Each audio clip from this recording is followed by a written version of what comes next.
Ultra ego Vegeta की सबसे new form है जो कि गोकू की अल्ट्रा इंस्टिंक्ट को भी राइवल कर सकती है। और अब ड्रैगन बॉल सुपर में वजीटा बदल चुका है। शुरुआत में वो सबसे स्ट्रॉन्गेस्ट सेयन था, वो भी 4 में से, पर वो तब भी स्ट्रॉन्गेस्ट सेयन जिंदा था। एक हाई क्लास सेयन जिसको ट्रेन करने की कभी ज़रूरत नहीं पड़ी। इतना स्ट्रांग बनने के लिए भी वो नेचुरली सबसे बेस्ट सेयन था। उसकी पूरी ज़िंदगी उसको यकीन था कि वो सबसे बेस्ट है जब तक वो गोकू से मिलता है, जिसने उसको भी सच दिखाया कि उससे भी ताकतवर सेयन अभी भी जिंदा है, और वो भी एक लो क्लास सेयन जो कि अपनी मेहनत और अपनी ट्रेनिंग के दम पर इतना ऊपर आया है जिसका पावर लेवल बर्थ पर वजीटा के आसपास भी नहीं था। लेकिन टेक्निकली वजीटा उनकी पहली फाइट में जीत गया था जब वो एक मून से एक ग्रेट एप ओजारू में ट्रांसफॉर्म हो जाता है। आखिर में ऐसा नहीं लगता कि गोकू हार गया। वहीं वजीटा को अपनी बुरी हालत में रिट्रीट करना पड़ता है, जिसके बाद प्लेनेट नैमिक पर वो और ताकतवर बन जाता है। ज़ेंकाई की मदद से वो इतना ताकतवर हो जाता है कि उसे लगता है कि वो ही लेजेंडरी सुपर सेयन है जो हर 1000 साल बाद आता है। पर सच तो ये था कि वो कोई सुपर सेयन नहीं था, वो गोकू था। फ्रीजा सिर्फ वही एक था जो वजीटा के हमेशा ऊपर था। वजीटा उसके सामने होता है पर उसके पास इतनी ताकत नहीं होती कि वो फ्रीजा को हरा सके।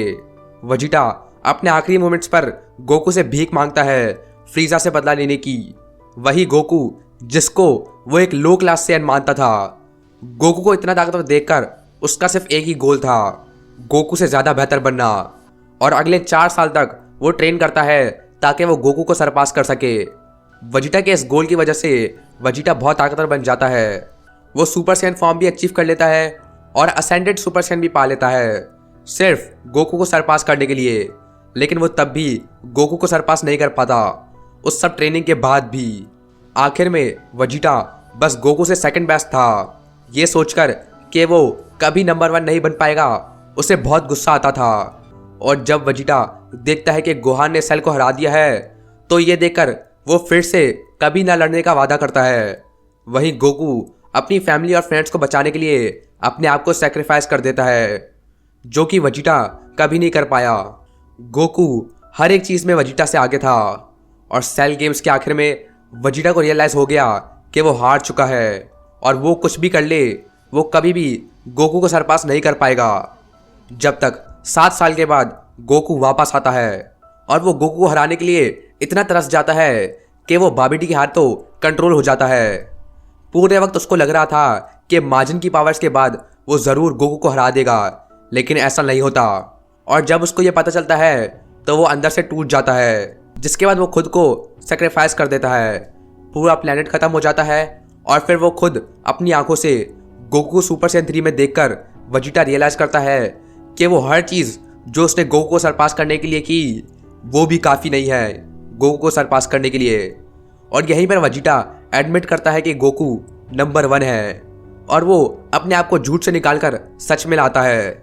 यहीं से वजीटा गोकू को सरपास नहीं करना चाहता था, बल्कि अपने आप के लिए बेस्ट बनना चाहता था। ड्रैगन बॉल सुपर में वजीटा अपना रास्ता थोड़ा बदल लेता है।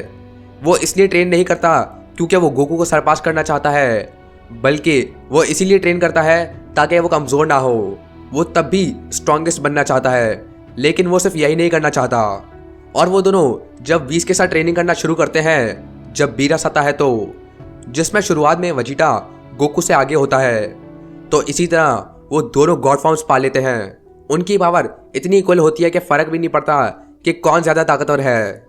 मांगा में हमने कभी भी सुपर सेयन ब्लू को अनलॉक करते हुए नहीं देखा, पर एनीमे में उन दोनों को सुपर सेयन ब्लू एक ही टाइम पर मिल गया था, जिसके बाद दोनों 3 साल तक टाइम चेम्बर में ट्रेनिंग करते हैं, जो कि ड्रैगन बॉल सी वाला वजीटा कभी करने का सोच भी नहीं सकता, और वो ऐसा नहीं करता। पर ड्रैगन बॉल सुपर में अब वो गोकू की रिस्पेक्ट करता है और समझता है कि गोकू एक लो क्लास सेयन है, पर इसका मतलब ये नहीं कि वो कमज़ोर है। यूनिवर्स 6 आर्क में वजीटा काबा का मास्टर बन जाता है और उसे एक सुपर सेयन बनने में भी उसकी मदद करता है, जो कि जी वजीटा कभी नहीं करता। वो तो ट्रंक्स के साथ भी ट्रेनिंग नहीं करता जब वो हाइपरबॉलिक टाइम चेम्बर में जाते हैं, और हमें पता चला कि सारी ट्रेनिंग उसने अकेले ही करी थी। गोकू ब्लैक और जामासु के सामने वजीटा गोकू के साथ लड़ता है और इन्हीं मोमेंट्स में दिखता है कि वजीटा अब अलग बन चुका है। जब से गोकू सुपर सैयन बना तो वेजिटा बस गोकू को सरपास करना चाहता था, इसीलिए गोकू के स्टेप्स फॉलो करता था। सबसे पहली super Saiyan form, super Saiyan 2 form और सुपर सैयन 3। जबकि वो कभी सुपर सैयन 3 तक नहीं पहुंच पाता, लेकिन वो कोशिश ज़रूर करता है। वो ना जानते हुए भी गोकू को फॉलो करता है, जब उसका गोल गोकू को सरपास करना है। ड्रैगन बॉल सुपर की शुरुआत में भी वो यही करता है। सुपर सैयन गॉड और सुपर सैयन ब्लू से वो एक लेवल पर आ जाते हैं, और सच में कोई एक दूसरे से ऊपर नहीं होता जब वो इस फॉर्म में होते हैं। तो सुपर सैयन गॉड सिर्फ दरवाज़ा था गॉड्स की पावर पाने का, पर तब से ही वो दोनों उसके ऊपर का लेवल ढूंढ रहे थे, और गोकू को यही मिल जाता है टूर्नामेंट ऑफ पावर में, जब वो अल्ट्रा इंस्टिंक्ट को अचीव कर लेता है। एक ऐसी स्टेट जिसमें उसकी बॉडी का हर पार्ट खुद रिएक्ट करता है। तो जब वेजिटा अल्ट्रा इंस्टिंक्ट गोकू को जीरन से लड़ते हुए देखता है, जिसको सभी यूनिवर्सेस के गॉड ऑफ डिस्ट्रक्शन से ज़्यादा ताकतवर माना जाता है, तो वो वापस गोकू को कॉपी करने की कोशिश करता है और यही सेम पावर खुद पाने की कोशिश करता है, पर ये काम नहीं करता और ये कभी काम नहीं करेगा। वेजिटा इसको कॉपी करते हुए समझ जाता है कि ये उसका स्टाइल नहीं है, तो वो इस फॉर्म का पीछे छोड़ देता है और अपना एक नया तरीका ढूंढता है।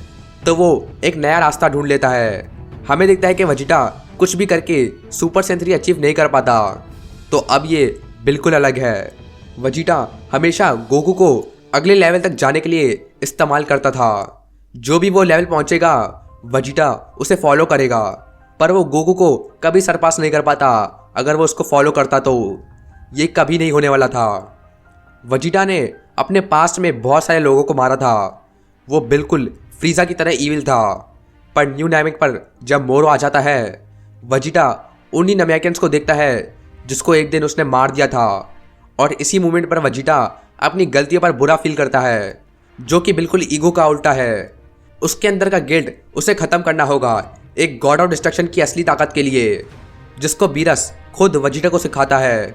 और बीरस के साथ बहुत ज़्यादा ट्रेनिंग करने के बाद वो एक न्यू फॉर्म अचीव कर लेता है, अल्ट्रा ईगो, जो कि उसने अपने दम पर अचीव करी होती है। और ये पहली बार होगा कि वेजिटा गोकू को राइवल कर रहा है जब उसके पास गोकू की फॉर्म नहीं है। एक न्यू फॉर्म हमेशा से वेजिटा के पास आने वाली थी, पर कुछ को लगा था कि वो अल्ट्रा इंस्टिंक्ट का ही ऑफेंसिव वर्जन होगा। वो तो नहीं हुआ, पर वेजिटा को कुछ ऐसा मिल गया जिसके लिए वो बना था। जब वो इस फॉर्म में होता है तो वो बैटल के बीच में ही ताकतवर बनता जाता है। उसकी पावर बढ़ती है जब भी उसको डैमेज होता है, और ये पावर वो ग्रेनोला के साथ यूज़ करता है, जिसकी रेस को सेंस ने ही ख़त्म किया था। वेजिटा बहुत बार बोलता है कि इस फॉर्म में उसके पास कोई लिमिट्स नहीं है। वेजिटा की अल्ट्रा ईगो लिमिटलेस है। वो उतना ताकतवर होता जाएगा जब तक वो लड़ाई करता जाएगा। पिछले कुछ टाइम में हर फाइटर एक नई फॉर्म अचीव कर रहा है। जैसे पिकोलो 2 नई फॉर्म्स अचीव कर लेता है, वही गोहान अपनी बीस्ट फॉर्म और फ्रीजा भी एक नए लेवल पर आ जाता है। पर वेजिटा की अल्ट्रा ईगो उसकी फाइनल फॉर्म जैसी हो सकती है। उसके बाल पर्पल हो जाते हैं, जो कि बिल्कुल एक डिस्ट्रॉयर जैसा लुक वेजिटा को देता है, और देखकर लगता है कि वेजिटा आगे जाकर गॉड ऑफ डिस्ट्रक्शन बनेगा। शायद ये उनकी फाइनल फॉर्म ना हो, क्योंकि ड्रैगन बॉल अभी एंड नहीं होने वाला। ड्रैगन बॉल सुपर हीरो के एंड सीन में गोकू और वेजिटा बैटल करते हैं, और ये इनकी तीसरी फाइट होती है, और आखिर में वेजिटा जीत जाता है बिना अल्ट्रा ईगो और अल्ट्रा इंस्टिंक्ट के। पर अगर वो अपनी फुल पावर यूज़ करते तो कोई दूसरा रिजल्ट निकल सकता था, लेकिन वेजिटा 3 दफ़ा गोकू को हरा चुका है एक 1-on-1 फाइट में। लगता नहीं है कि वो जीता, पर वो 3 बार जीत चुका है। आखिर में वेजिटा की ये न्यू फॉर्म अल्ट्रा इंस्टिंक्ट को भी राइवल कर सकती है। शायद ये अभी इनकम्प्लीट फॉर्म हो और वेजिटा अभी इसको मास्टर करेगा, और तभी वो गोकू को भी सरपास कर देगा, पर आखिर में वो तब भी फ्रीजा से हार जाता है। तो गाइस, तुम्हें इसके बारे में क्या लगता है? क्या वेजिटा की ये फॉर्म कंप्लीट है या उसे ये मास्टर करनी पड़ेगी? नीचे कमेंट करके बताओ। अगर तुम्हें ये वीडियो पसंद आई तो इस वीडियो को लाइक कर दो, मेरे चैनल को सब्सक्राइब कर दो ऐसी और वीडियोस के लिए, और मैं मिलता हूँ तुम्हें नेक्स्ट ड्रैगन बॉल वीडियो में।